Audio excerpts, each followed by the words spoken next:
Salut les formateurs, c'est Flo, bienvenue dans cette deuxième partie de la vidéo sur l'Agile Mind. Cette fois, Olivier nous fait rentrer dans l'envers du décor. On va comprendre comment il a pu créer ce jeu, comment il a été conçu, comment il a été construit, par quelles étapes il est passé et qui a pu l'aider. Vous êtes prêts? Allez, on y va. Qui es-tu? Alors, bonne question. La version un peu fun, c'est poil à gratter d'organisation. Mais sinon, concrètement, je me définis comme coach en organisation et en innovation. Donc, mon rôle dans des groupes, c'est d'aider un ensemble de personnes, 10, 20, 50, 100 personnes, à trouver leur manière de s'organiser, trouver leur manière de communiquer, leur manière de se synchroniser et coach en innovation, donc d'aider un groupe de personnes à prototyper un service ou un produit pour des vrais utilisateurs, des gens qui ont un vrai besoin. Et en disant ça, en fait, je m'approche des techniques de design pour essayer d'éviter de designer la nouvelle chaise à 18 pieds parce que personne n'en a besoin. Mais c'était une très bonne idée dans la tête de quelqu'un, donc on l'a faite. Voilà. Donc l'idée, essayer de se rapprocher des utilisateurs et essayer d'avoir une meilleure collaboration, que ce soit par de la prise de décision ou plus de transparence au sein du groupe. Et ça, en fait, ça passe parfois par des formations, parfois par des ateliers, parfois par un accompagnement plus long. Donc voilà, c'est un petit peu de tout ça qui permet de se rapprocher de ce que je viens de décrire. OK, bah, merci en tout cas pour ta présentation. Donc du coup, on peut soit te suivre en atelier, soit en formation, soit en accompagnement. Donc du coup, ça va être personnalisé puisque, si j'ai besoin de toi pour toute mon équipe, tu vas rester avec nous le temps qu'il faudra, c'est ça? C'est ça. Parfois, c'est très court. Parfois, le plus court que j'ai eu vraiment, c'était, sur de l'accompagnement, c'est une petite semaine, sur des points très précis et les plus longs, c'est parfois 1 an et demi, 1 an et demi au maximum. Mais OK. voilà, mon rôle, c'est vraiment de me rendre inutile. Parce que sinon je suis une béquille, à vie pour l'organisation et c'est pas bon. Donc voilà, pousser de l'autonomie, pousser de la prise de décision décentralisée, pousser toutes ces choses-là qui sont super importantes pour des groupes. Mais je suis encore plus honorée de te recevoir aujourd'hui. Je suis très content d'être avec toi aujourd'hui. Dans l'article, donc il y a bien sûr ta description, qui tu es, c'est tout en anglais. Donc est-ce que, ton accompagnement, tout se fait en anglais? Ça se fait en français? Tu fais les 2? Je fais les 2. C'est vrai que alors la description de l'article que tu as vu est en anglais parce que ça a été un copier-coller d'un texte que j'avais mis ailleurs, mais je suis bilingue, j'arrive à aussi travailler en français. Allez, deuxième partie, là maintenant on voit la création. On rentre dans l'envers du décor pour mieux comprendre comment ça fonctionne et pour pouvoir, bah, l'appliquer tout simplement. Là, sur le processus de création du jeu, en fait, je vais vous décrire quelque chose un peu de générique, qui marche plutôt bien. Dans mon cas, en fait, ce qui s'est passé, c'est que j'ai voulu remplacer un atelier qui existait déjà. Donc la première question, c'est j'ai essayé de regarder le Marshmallow Challenge, de me dire: «Bon, quels sont les débriefs qui peuvent en ressortir?» Alors là, je me liste les débriefs, il y a des choses sur la communication, des choses sur l'expérimentation, des choses sur, la prise de décision dans des groupes et à partir de là, je me dis: «Bon, qu'est-ce que je priorise pour mes formations à moi, pour mes ateliers à moi?» Parce que le but, c'est pas de faire un jeu fourre-tout où je peux faire absolument toutes les formations de la terre avec, mais de sélectionner 1 ou 2 enseignements qui me semblent importants.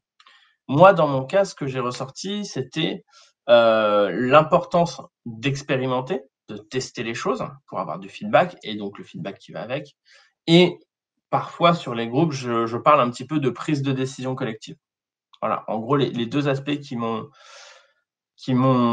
aidé. Enfin, OK. que je cherchais à valoriser et à partir de là, en fait, j'ai tout simplement regardé autour de moi parce qu'autour de moi, j'avais une vingtaine, une trentaine de boîtes de jeux et je me suis demandé: «Est-ce qu'il y a des choses que je pourrais réutiliser ou des choses que je connais qui me font penser à ça?» Et au milieu de ces jeux-là, il y avait le Mastermind, qui est vraiment un jeu, alors pour la petite blague, en école d'ingé, on l'a redéveloppé. On a même développé un petit ordinateur qui jouait pour essayer de trouver, les combinaisons le plus vite possible. Bon, du coup, je connaissais un petit peu le jeu et je me suis dit: «Bah, niveau expérimentation, feedback, on est en plein dedans» et je me suis mis à jouer un petit peu au jeu originel pour me dire: «Est-ce que ça marche bien? Qu'est-ce que je pourrais changer sur ce jeu-là ou mettre comme contrainte sur les participants pour faire ressortir mes enseignements?» Et là, je me suis dit: «Si je joue au mastermind mais qu'on me donne pas de feedback du tout, et qu'on me le donne tout à la fin, ben, en fait, j'ai un jeu qui est juste un jeu de hasard, qui est frustrant et ça peut être pas mal pour expliquer pour faire vivre les choses en premier coup. Et puis après, je me suis posé la question de quel est le bon rythme d'expérimentation? Et quand je dis ça, je parle dans la vraie vie. Quand on est sur un projet, quel est le bon rythme d'expérimentation? Est-ce qu'on doit expérimenter tous les jours, toutes les semaines, tous les mois, tous les 6 mois? Et en fait, mon point de vue là-dessus, c'est qu'il n'y a pas de réponse tranchée. Dans les projets et les équipes que j'accompagne, parfois on fait des expérimentations littéralement à la journée. Donc c'est des cycles extrêmement rapides avec des utilisateurs. Et parfois on est sur des cycles de 6 semaines ou 2 mois grand maximum avant d'avoir du feedback. Et du coup, moi, ce que j'aimerais amener dans mon débrief de l'atelier, c'est qu'il se pose la question, quel serait le bon cycle d'expérimentation? Est-ce qu'on a envie et est-ce qu'on est en mesure d'expérimenter toutes les heures, tous les jours, toutes les semaines? Et à partir de là, trouver le bon rythme qui nous plaît. Donc en fait, à partir de là, j'ai juste découpé mon jeu en me disant, ben voilà, si je fais une proposition et qu'on me donne le feedback tout de suite, c'est le cycle entre guillemets le plus rapide, ou un des plus rapides. Si je fais moitié-moitié, ben ça m'apporte d'autres enseignements et d'autres expérimentations. Et du coup, l'avantage de ça, c'est que ça crée des stratégies chez les joueurs. Quand je suis sur ma seconde partie et que j'ai 2 fois 6, donc je fais 6 propositions, une correction, je refais 6 propositions et je dois avoir la solution dans ces 6 secondes propositions, et ben, j'ai une stratégie qui va être différente du fait de faire les propositions 2 par 2. Et dans le cadre de certains séminaires, si je fais ce scénario-là, après j'amène toute la discussion de qu'est-ce qu'on aimerait tester comme expérimentation? Est-ce qu'on aimerait faire des grosses expérimentations ou des expérimentations les plus petites? En général, on va tendre vers les plus courtes et les plus petites possibles, les plus unitaires possibles. Et enfin, une fois que j'avais ça, j'avais globalement le concept du jeu. Pour ceux qui connaissent le mastermind, ça se joue quand même normalement avec des combinaisons de 6 billes, ou 4 à 6 billes suivant les versions. Je crois même qu'on peut monter à 8. Bref, et entre 8 et 10 couleurs. Là, dans mon atelier, je n'ai que 6 couleurs et une proposition de 3 billes. En fait, ce qui s'est passé, c'est que là, j'ai joué plein de parties de mastermind, c'est devenu une passion pendant une petite semaine, avec différentes personnes pour essayer de réduire la complexité. Est-ce que ça apporte quelque chose dans mon jeu d'avoir une combinaison à 4, 5, 6, 7 billes? Ben non. C'est très bien pour le côté ludique, mais pour le côté pédagogique, il y a peu d'intérêt. Et c'est là où moi, c'est une recommandation. Première recommandation évidente, tester son jeu des dizaines et des dizaines de fois si nécessaire, avec d'autres personnes, pas que soi-même. Et aussi, se poser la question de quelle est la part entre le fun, on s'amuse, c'est un jeu qui est sympa, on se prend au jeu littéralement, on se prend dans l'atelier et on a envie de le dérouler, versus la part d'enseignement, le j'ai appris quelque chose. Et du coup, mon conseil premier, c'est vraiment de tester le jeu de dizaines et des dizaines de fois. Le tester soit seul au début, puis avec d'autres personnes. L'intérêt de le tester, en fait, c'est d'essayer de voir, s'il marche, si ça fonctionne bien, si on arrive aux bons enseignements potentiellement, et surtout, en fait, de se poser la question de qu'est-ce qui pourrait être simplifié dans son jeu, dans son atelier. Parce que le risque, c'est d'avoir fait soit quelque chose qui est très bien d'un point de vue apprentissage, mais qui est ennuyeux, ou quelque chose qui est génial, où on a envie de jouer, où c'est vraiment un jeu, mais où il n'y a pas de contenu pédagogique derrière. C'est pour ça que c'est difficile parfois de trouver le juste milieu entre est-ce que c'est fun, est-ce qu'on a envie de participer à cet atelier, et est-ce qu'il y a un apprentissage à cet atelier. Et moi, du coup, une fois que j'avais le prototype du jeu en tête, donc le fait que ça allait être à peu près un mastermind, qu'il allait avoir une combinaison à deviner en un certain nombre de coups, j'ai fait varier différents paramètres. Le nombre de coups, est-ce que ça change quelque chose si je mets plus de 12 coups, moins de 12 coups? Non, pas tant que ça. Je reste sur mes 12 coups. En plus, c'est confortable parce que c'est divisible si je veux faire des sous-parties à l'intérieur de la partie. OK. Qu'est-ce que je peux faire varier? La combinaison, la complexité de la combinaison. Parce que mon but, c'est pas de faire un jeu. Mon but, c'est de faire un atelier qui serve un contenu pédagogique. Et du coup, j'ai fait varier la combinaison. Si je la complexifie, qu'est-ce qui se passe? Si je fais des propositions, par exemple, des combinaisons, des codes à 10 jetons, est-ce que c'est mieux? Est-ce que c'est moins bien? Bon, c'est moins bien, ça fait perdre du temps, c'est pas ce qui m'intéresse. Donc, je suis allé plutôt dans une direction de simplifier la combinaison. Et j'ai simplifié au fur et à mesure. D'abord, je suis passé à une proposition à 4 billes. Ça marchait plutôt bien, mais parfois c'était un peu long et pas nécessaire à l'enseignement. Donc, je suis ramené à 3 billes. 3 billes. Et puis après, j'ai fait varier le nombre de couleurs. Et puis globalement, quand je suis arrivé à 6 couleurs, c'était pas mal. J'ai essayé à 5 couleurs et là, ça devenait trop simple. Et mon critère de trop simple, ça a été sur la première partie qui est entre guillemets design to fail. Donc, c'est fait pour que les joueurs échouent. En théorie, hein. Après, j'ai eu des chanceux qui l'ont réussi des premiers coups. Et ben en fait, il y a suffisamment de combinaisons possibles pour que les participants se perdent un petit peu, quoi, et qu'ils aient besoin de réfléchir un tout petit peu. Donc ça a été un peu de trouver ce juste milieu en faisant beaucoup de tests. D'ailleurs, je vais citer 2-3 personnes qui m'ont vachement aidé parce qu'il y a que moi qui parle, mais en fait, c'est un jeu qui a été testé en particulier par toute l'Agile Tribu, qui est un collectif d'agilistes, de coachs, de facilitateurs, de formateurs, et on crée plein de choses entre nous. On en teste plein, et puis on en garde peut-être 20% ou 30% parce que, comme dans toute création, il y a pas mal de choses à jeter. Et notamment, il y a Nathaniel qui m'a énormément aidé, Yannick, Clémence, Nicolas, qui ont accepté de faire plusieurs parties avec moi. Et je les ai un petit peu, je pense que je les ai peut-être un petit peu saoulés sur le test de ce jeu. Mais au final, il marche bien, donc. Top, j'aime beaucoup cette manière de faire. Donc là, là pour le coup, les tests que tu as pu faire, là, on est dans des méthodes agiles, hein. Là, c'est Oui, des méthodes de design, des méthodes agiles, des ouais. méthodes de.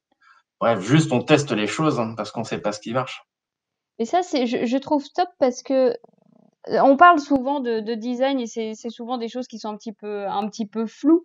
Et là, tu viens de nous montrer en fait quelques petites choses qui sont hyper importantes et qu'on dit pas assez, qui est de tester. Parce que si t'avais pas testé, que tu t'étais parti tout de suite en animation avec ton jeu, ouais super, c'est bon, je sais comment je vais faire, tu risques de foirer l'animation. Alors que là, de l'avoir pu tester, de l'avoir amélioré pour au final que ça fonctionne bien, c'est top. Et du coup, je me dis, ça t'a pris combien de temps ces tests? Je pense que j'ai accouché d'une version correcte. Quand je dis correcte, c'est une version où je me sentais OK de le faire sur une formation en 1 ou 2 semaines. 2 semaines, Ah même pas. ouais. Ah, j'ai cru que ça avait pris 6 mois, comme tu le Non, non, racontes. non, franchement, en fait, une partie, ça se joue vraiment en 5 minutes. Ok. Donc parfois, on prenait une petite demi-heure ou 1 heure ensemble, et puis on faisait 5, 6, 7 parties, on en discutait, on ajustait des choses et on testait des choses. En vrai, ça va assez vite. Et puis surtout, dans toutes les personnes qui m'ont aidé à le tester, concrètement, j'avais une personne Clémence Guédon, qui a conçu des dizaines et des dizaines de jeux, qui a conçu même des escape games, qui aujourd'hui fait de l'UX, qui concrètement m'a donné des indications et m'a fait gagner un temps fou, hein. On va pas se mentir. Et c'est exactement ce qu'on va retrouver dans ce jeu, c'est la collaboration. Est-ce que tu as d'autres choses à ajouter?